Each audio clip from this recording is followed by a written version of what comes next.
Maharashtra today 24 news सत्य परिस्थितीचा सविस्तर आढावा। तीव्र उन्हामुळे अंगाची लाही होऊन घशाला कोरड पडत आहे। सध्या तीव्र उन्हाच्या झळा महाराष्ट्रभरात बसायला सुरुवात झाली आहे। माथ्यावर आग ओकणारा सूर्य आणि उन्हामुळे अंगाला बसणारे चटके यामुळे पोटाला काहीतरी थंडगार हवंच। पोटाच्या थंडाव्यासाठी शीतपेय आणि फ्रीजमधील गार पाण्याने अनेक जण आपली तहान भागवण्याचा प्रयत्न करतात। मात्र मातीपासून बनवलेल्या माठातील पाण्याची सर कशालाच नाही। नैसर्गिक थंडावा आणि भागणारी तहान यामुळे मातीच्या माठांना ऐन उन्हाळ्यात मागणी वाढली आहे। कोल्हापूर जिल्ह्यातील वारनूळ हे संपूर्ण गावच मातीचे माठ बनवतं। या गावात तयार केलेल्या दर्जेदार माठांना कोकण, पश्चिम महाराष्ट्र, दक्षिण कर्नाटकमध्ये चांगली मागणी आहे। माठाच्या विक्रीतून गावाची लाखोंची उलाढाल होत असून गरिबांचा फ्रीज बनवणाऱ्या या गावाची कहाणी सांगणारा महाराष्ट्र टुडे मराठीसाठी विशेष रिपोर्ट।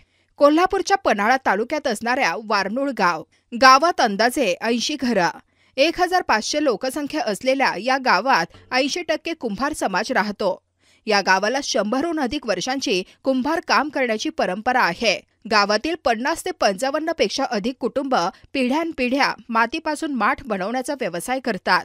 कासारी नदीच्या खोऱ्यातील पाणी टिकवून ठेवणाऱ्या चिकट आणि दर्जेदार मातीपासून या गावात माठ बनवले जातात। सुमारे 80च्या दशकात चक्रावर फिरणाऱ्या मातीच्या गोळ्याला आकार देऊन पारंपरिक पद्धतीने माठ बनवले जायचे। पण आता आधुनिक तंत्रज्ञानाचा वापर करून मशीनवर चिखल मळला जातो। मळलेल्या चिखलाला सुबक माठाचा आकार देण्याचं कौशल्य इथल्या कुंभार बांधवांनी आपल्या वडिलोपार्जित व्यवसायातून आत्मसात केलं आहे। घरटी किमान 3 ते 4 माणसं हा व्यवसाय करतात। या चिखलाचा माठ करणाऱ्या व्यवसायाला महिलाही हातभार लावतात। राज्यातील अनेक मोठ्या शहरांमध्ये उष्णतेचा पारा 40 अंशांहून अधिक झाला आहे। अशा उन्हाळ्यात प्रत्येकाला थंड पाण्याची आस लागलेली असते।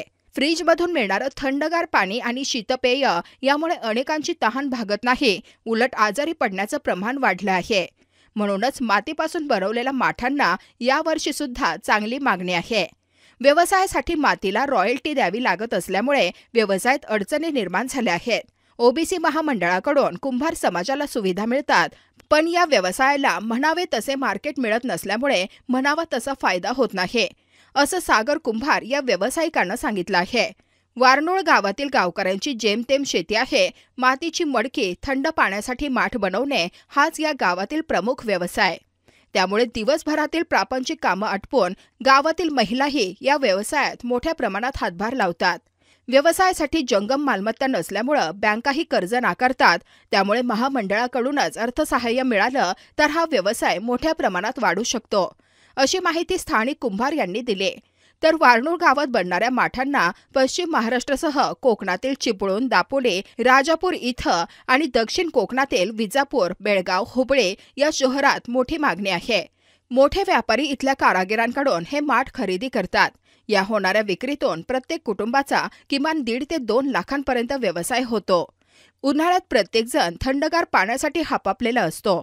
प्रत्येकाच्या घरात फ्रीज उपलब्ध असतो असंही नाही। त्यामुळे 100 रुपयांपासून 500 रुपयांपर्यंत मिळणारा मातीचा माठ वापरण्याची संख्या आजही कायम आहे। नैसर्गिक थंडावा आणि पाण्यापासून कोणतेही दुष्परिणाम नसल्यामुळे लाल आणि काळ्या मातीपासून बनवण्यात येणाऱ्या माठांना चांगली मागणी आहे। 100 वर्षांपासून वारनूळ गावात हे माठ बनत असल्यामुळे या गावाला गरिबांचा फ्रीज बनवणारं गाव म्हणून ओळखलं जात आहे। महाराष्ट्र टुडे न्यूजसाठी कोल्हापूरहून किरण मस्कार। आजच महाराष्ट्र टुडे 24 न्यूजला सबस्क्राईब करा आणि सत्य परिस्थितीचा सविस्तर आढावा पहा।